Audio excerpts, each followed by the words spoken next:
Policía puede confiscar con el más de 1 kilo de marihuana y arrestar con el una persona durante el bypass operation en la barangay de Tugbungan anoche.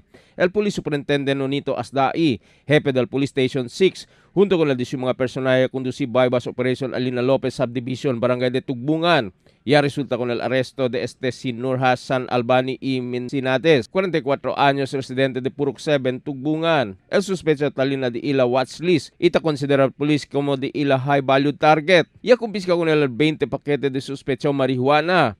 El un cajón que ta contiene el seco marihuana tiene pesadez de más de 1 kilo y el 200 pesos marcado sen. Con este sospechoso tarde el polis naman monitor alina di su lugar y ayer ya podía sila con este arresta. Suspecho taabla ka el mga marihuana sa lepan na hulo. Itaan dalang elesa ka alin na pantalan na baliwasan seaside.